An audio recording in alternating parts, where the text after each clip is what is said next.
Welcome to Wrestling with Heart, a podcast looking at pro wrestlers giving back to their community.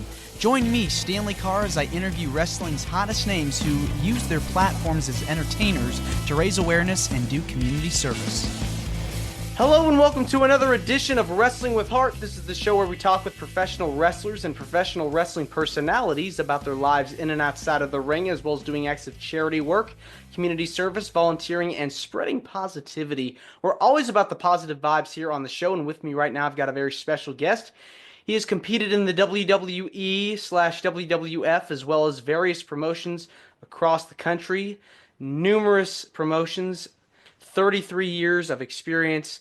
Pleased to welcome the one, the only, Mike Taris to the show. Welcome, Mike, to Wrestling with Heart. How you doing? Thanks for having me. I appreciate it. Michael Mars is what anybody would know me as. Yeah, all right. So let's talk about your childhood and upbringing. Where are you from? Sure.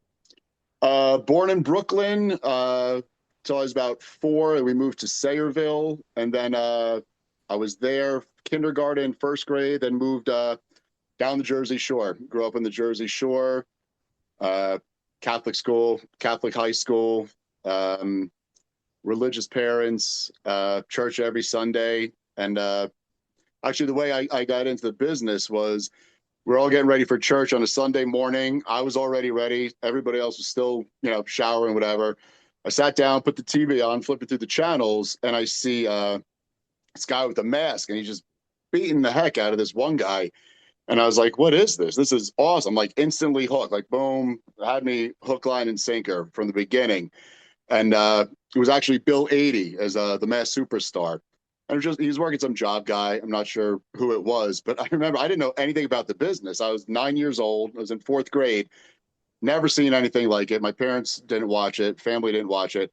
But I remember I went to church that morning and I prayed for the guy that was getting beat up because I had no clue.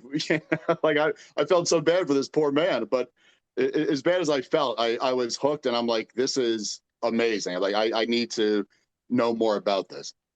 Yeah, it's all about the drama and suspense that kind of brings you in because it's unpredictable. You just don't know what's going to happen the next week. Then they leave you with that cliffhanger of what's going to happen Absolutely. to tune in. So that's so funny, though. Praying for the good guy to win.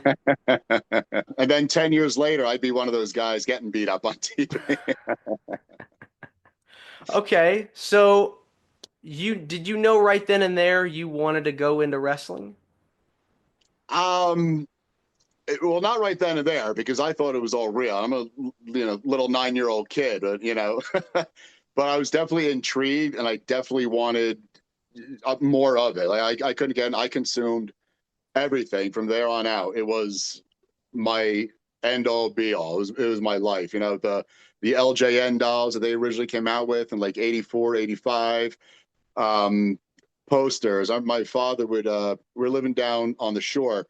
It was about an hour and 20 minutes to the Philadelphia Spectrum, and my dad would take me and my friends every month to go to the house shows there. I mean, my first show was actually an NWA show at the Civic Center.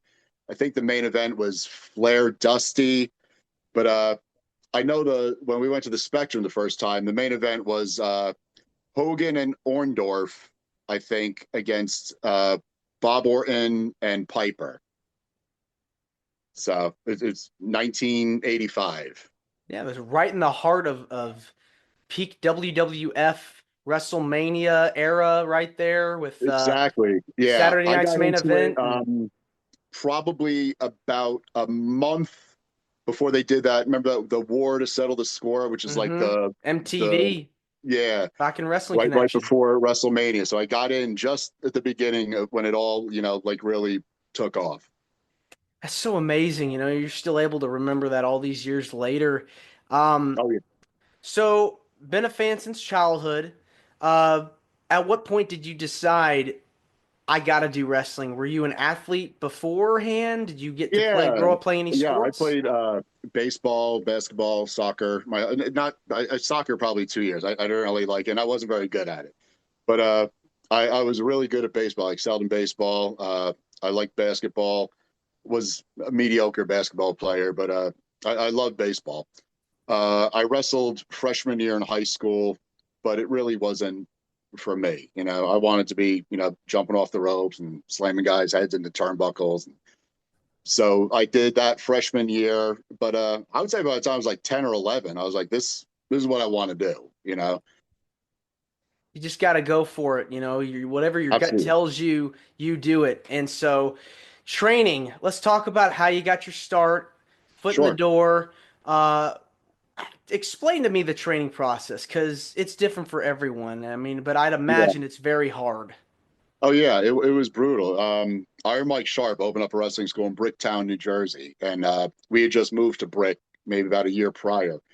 So the school was literally 5 minutes from my house. So I remember I went down there, and I was only 16. They wouldn't let me sign. They said I had to come back when I was 17. I had to have parents' permission. So my dad had to come with me. It was actually February 18th, 1992. It was the first day I started training, and I met Crowbar, Devin Storm, Chris Ford. He was there my first night. Uh, Chris Candido, Balls Mahoney. They had lived over in Spring Lake, which is maybe 2 towns over, and they were there a lot. It was every Monday, Wednesday, and Friday, 7 o'clock till whenever we decided to leave, pretty much. And yeah, I was 160 pounds soaking wet with bricks in my pocket. I mean, I uh, I was probably the absolutely smallest guy in that school. Really? Um, now it wouldn't stick out at all. I mean, but back then, it was the land of the giants. I mean, everybody was massive, massive. Like 250, Um, 260 pounds. I mean, oh yeah, yeah, yeah. And I'm about 220 now. I'm actually considered a bigger guy now, which I laugh at. I don't consider myself that at all. But I mean, back then it was just, I really had to kick and punch and scrape to show them that I really wanted it. I remember one day during training, and we trained in a boxing ring too. It wasn't a wrestling ring, so it was extra brutal. But I remember one day I took this bump and I get this big knot on my elbows. It swelled up probably like the size of a grapefruit. And I remember sitting there and I'm icing it, and I'm like, I don't know if this is for me. I don't know if I could take these guys are so big, and they're just beating the hell out of me. But I was like, you know what? I've wanted this for years. This is all I wanted to do, and I stuck with it. I worked through the pain, and I think I gained a lot of respect from a lot of those guys. And from there on out, it was wrestling, wrestling, wrestling, and there's a guy, Jeff Bukance, up in Livingston, New Jersey, and he was a fencer in the Maccabean Games, which is like the Jewish Olympics, and he wanted to raise money for his team to go over to Israel. So he actually came down to the school. He wanted to run a wrestling event, but he actually wanted to be on the event. He wanted to put himself in the main event. So he came down. It was him. He was teaming with Ken Patera. He was friends with Ken Patera against Mike Sharp and the Iron Sheik. So me and Ace Darling, Mike Moraldo, which I know you're familiar with him. mm-hmm. I'm on the Um, show before. yep. So like I joined in February. I think he joined in March, just a few weeks after I did. We've been friends ever since. Um, but we were in the ring, we were training, and Jeff came up to us. He's like, "Wow, you guys are really good. You want to be on my show?" And we're like, "Yeah, absolutely, definitely." So that was our very first paid show, and he had a lot of legends on there. He had Killer Kowalski, Baron Mike Cicluna, Dominic DiNucci, all these old time Baron von Roschke. So we did the show. He paid us $100, and we're like, "Wow, this is great!" Like we made it. Were we in for a rude awakening? We started getting booked on real shows and got our paydays. That $100 would take a long time to come by again. You're rubbing shoulders with some huge names in the industry. Oh yeah. Any pieces of advice that you got from your trainers early on that still stick with you today? When you're new, you're in the locker room, go shake everybody's hand, say hi to everybody, sit in the corner, shut your mouth. Don't talk unless you're spoken to. Uh, Whoever you're working with, wait for them. Obviously go up, introduce yourself. Hey, I'm so and so. I'm going to be working with you tonight. just wanted to say hi. Then wait for them to come to you. Don't think you know everything. The second you think you know everything, just hang your boots up, because like 33 years in the business, I'm still learning. I take everything as a learning opportunity. You can never know everything. It's pompous and egotistical to think that you can. You can know a lot, but you're never going to know everything. But I would say, yeah, just listen and watch every match, especially if you're new. Stand at that curtain and watch every match. Then maybe, have a couple veterans, ask them, hey, do me a favor. I'm new in the business. Maybe you can watch my match tonight and give me, some pointers. And but I would say, yeah, that, and just listen to the guys, and they know what they're doing. If you think you might know what works, but it might not. You got to listen to that crowd. That's what a lot of the young guys, don't know. They want to do A, B, C, D, E, F, G, and it don't always work. So you got to kind of learn to work on the fly. You got to be versatile, and just be open. Have an open mind about things. Yeah, and so being able to take that advice and move forward, you got to work in a variety of different promotions over the years. Who have been some of your favorite opponents that you've gotten to be in the ring with? Definitely Rock and Roll Express. Me and my buddy Jeff, who wrestles as Tyler Sins. We idolized them growing up as kids. They were all, they were smaller guys, and we really looked up to those guys. Like we wanted to be like them. And I remember we got to work them twice. It was amazing. Great guys. Amazing. Everything you've heard about them is true. Great guys, nice guys. I've had some good matches with Shane Douglas. I love working with Tito Santana, Tom Brandy, Bushwhackers. Pretty much guys that I grew up watching on TV. Beefcake, Valentine, Snuka, Volkov. I've just been very blessed to be able to work with the guys that I worked with. Like when I was coming up, like in the 80s, like those guys were larger than life characters, and to actually just not only like share a locker room with them, but to be able to share a ring and, work with them is, I never took any of that for granted. And I still don't. And it's a nail down one or two. I would definitely say like Rock and Roll, only because, like I said, like growing up, we idolized those guys.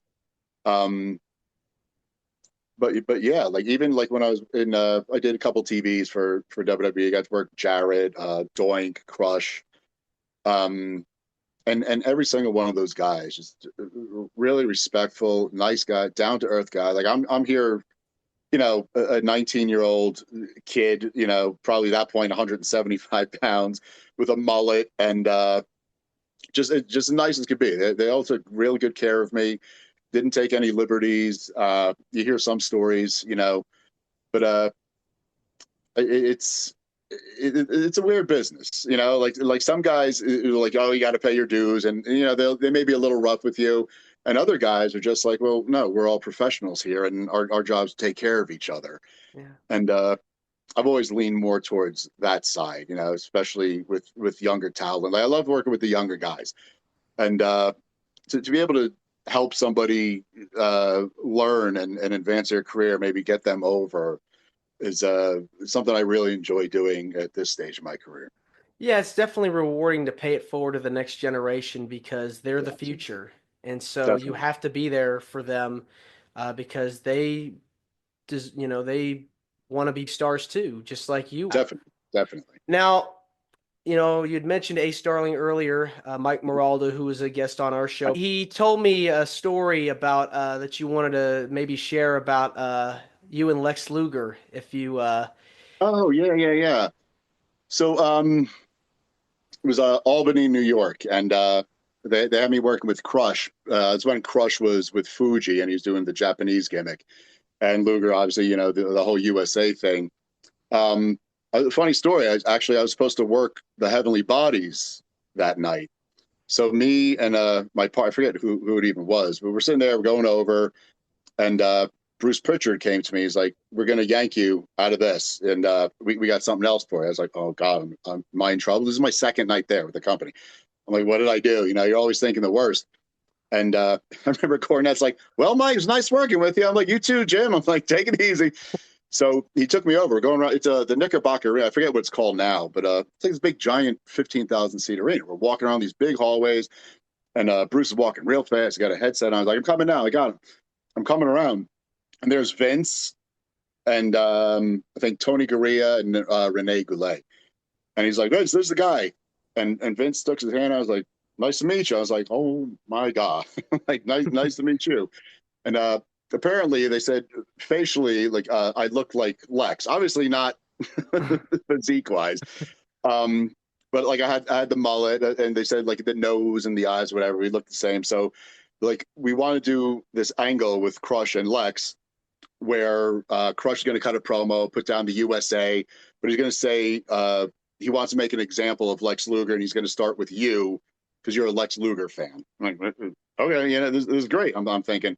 So we did the match. Well, Crush cut a promo in the beginning, saying he hates Lex Luger and the United States, everything he stands for. I understand this kid's a Lex Luger fan. I'm going to make an example of you, blah, blah, blah. We do the match. He presses me and he throws me over the top to the floor. I remember I hit the floor. Then he threw me back in, and they placed the American flag over my body. Actually, first they put a Lex Luger shirt over me, put an American flag over me, and then they waved the Japanese flag over me. So I remember I'm going out for the match, and Lex pulls me aside. He's like, "Mike, do me a favor." He's like, "Sell your ass off. Make this, as good as you can, and I'll take care." I'm like, "All right, yeah, it's my job. I'm a job guy. It's in the title. I mean, I'll do my job." So I remember I do the match. I come back, and I'm walking around the hall, and there's nobody there. And then all of a sudden, I see Lex, and he's walking with a purpose, and I'm like, "What I mess up?" That's all. Like I said, like I'm just thinking what I do. And he's like, "Mike, that was great. I appreciate it. Did a great job." Shakes my hand, and he slips me something. So I walk down, and there's a little doorway. Step in. He gave me $100 bill. So I run. I go to catch him. I was like, I can't take this. I'm like, I was already paid for this. This Mike is like, no. He's like, that was kind of humiliating and embarrassing, and I appreciate it. He goes, we're working an angle, and this is kicking it off, and you did a great job. And I'll that's why I'd never have anything bad to say about Lex. Like you hear the stories about him, and I've never had anything but good experience about him. Met him numerous times after that, and he remembers that. And he was just always a real decent. I judge people by the way they treat me. Maybe if you had a bad experience, maybe he's having a bad day. Who knows? But I have nothing but great things to say about Lex. And I think that I saw that he's been working with DDP recently I did see that. down I in just saw Dallas it yesterday. Page. Yeah, that's great. I'm real happy for him. I hope nothing, but good things for the man. Yeah. I Well, know he changed his life around. He found God, and I hope God's on his side. hmm all the best we can do, right? Absolutely, absolutely. Well, let's switch gears and talk about some of the stuff that you've done outside of wrestling. I know you've been involved. Well, I know you've done a lot of charity shows, have helped out with different causes. Talk to me about those experiences. We the promoter Dino Sana we used to work for ran Triple WA out of Pennsylvania, and every year we would do Easter seals for him, and I think it was Montgomeryville, Pennsylvania. And they had news cameras there, and it was a whole telethon. It was on TV, like 24 hours or something like that. And wrestling was a part of that. And they had a bunch of the Easter Seal kids there, and we got to meet them. And it was just all around great experience. Anytime I do anything with kids, I have two kids of my own. I'm always there for. You don't have to ask me twice. Done stuff with them, done stuff with Special Olympics, and actually now that I think of it, but the church I belong to, we actually we do something every year for Christmas where we go to like low income housing, and this one housing project we work with, it's one woman, and she runs like a a pseudo daycare in the I don't know, I guess it's like a rec room they have at the, the apartment complex where Mm-hmm. you can rent out if you have a party or something. But they have all these kids, like 30, 40 kids. It's low income housing. They all go there after school. They do their homework till their parents come home. So I remember I had the idea because I knew it was a low income housing. So I went over there, I spoke with the woman, and I said, my name's Mike. I'm from, the bridge. And we'd like to help out and do something for you kids for Christmas. And she said, oh my gosh, that would be great. She said, we actually had a company that was doing something for the kids and then they backed out. She's like, some of these kids have never gotten a Christmas present ever. And my heart just broke right there. And then it broke even more when I was reading the letters from these kids. Some of these kids just wanted crayons, like, a coloring book, stickers. Like they have nothing, and they weren't greedy. Like most kids, like I want a bike, I want a pony, I want a puppet, I want a million different things. And this one little girl just wanted crayons. Like my heart really went out. So we were able to get 3 or 4 presents for every single one of those kids. And I remember these 2 little kids, they had their bikes stolen. And I was just talking to one of my buddies at the gym. He doesn't even go to my church. And I was telling him the story. And he's like, are you serious? 2 bikes? I was like, yeah, they just got, they're like a week old. He actually went and bought 2 brand new bikes for these kids. And we've been doing that every year now for the past 5 years. And it just makes you feel good. Like you don't want anything returned. You just to see the smiles on these kids' faces makes it all worthwhile. That's amazing that you've been able to do that. Yeah. You never know what these kids are going through in their life. Yeah, They're suffering so much, and to see the joy in their faces when they receive these presents, it's all the best feelings in the world. absolutely. You're only a kid for so long, goes by like that. And, every kid should have a happy childhood. And, if we can help out the little bit we can, like I'm more than happy to do it. Why do you feel passionate about giving back to the community? That's a good question. I honestly, I'm assuming it's the way I was raised. I mean, my father was, it's cliche, but he's the best man I knew. My dad was my hero.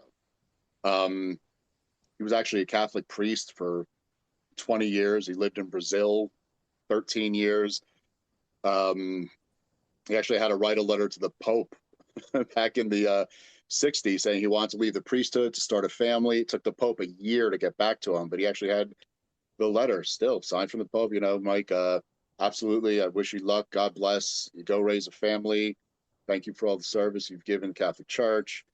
I'm no longer Catholic. That's personal reasons, but I'm still Christian. And it's just seeing my father. My father was a teacher, same school for 37 years. And just the way he would help people and do little things. I remember before he was a teacher, he ran a nursing home. And I remember this like yesterday, even though I was a little kid. There's this old man, Mr. Myers, who never had any family come to visit him, no friends. So my dad took him on as a family, and he came to all of our birthday parties, our family parties, and spent holidays with us. And I think just watching, my father, the way he treated people it's definitely a huge factor. And it's always good to have role models in your life to look up to that exemplify and demonstrate the messages that they want to see from you and you instill in others. So it's good to have those people in your life. Absolutely. I totally agree. Mike, this has been wonderful getting the chance to speak with you. It means a lot to me and to my listeners and viewers that are watching this on YouTube. I want to say thank you so much for coming on to Wrestling with Heart. Where can people find more about you on social media or find more about you if they want to check out what you're doing and all the events that you've got coming up? It's Mike Taris on Facebook. Instagram, I think it's Mike T _1023. Like I said, this Sunday, Livingston High School. April 11th, Totowa, New Jersey. I'm actually getting inducted to the ISPW Hall of Fame. which is a great honor. Congratulations. And thank you very much. You're welcome. Tommy Fierro has been a long time, dear friend for 32 years. And he's done a lot for me. I can't say enough good things about the man. And he's on fire right now, all the things he has going on. And I'm pretty sure he's behind Demolition finally, getting that WWE Legends contract. He's been using them and pushing them and putting them all over the place. And, I think people are taking notice. And he'll tell you he had nothing to do with it. But I think he had a little bit, to do with it. Yep. But another great guy. Not a lot of friends you're left with in this business, but I consider him family. And I can't say enough good things about Tom Fierro, ISPW. He's got a lot of shows coming up. I think March 29th, April 11th. We just go to ISPW on Facebook, ispw.com. And it's pretty much it. I appreciate you for having me. And I thank you very much. Absolutely. I'd love to have you back on at some point. Absolutely. I'd love to do it. And I'm sorry about that time mess up. No. It's all good. Thanks again, right. Mike. Take care. Thank you. Take it easy. Bye-bye. This is Wrestling with Heart. I hope you found this podcast to be informative and entertaining. If you did, please hit the subscribe button and look out for the next edition.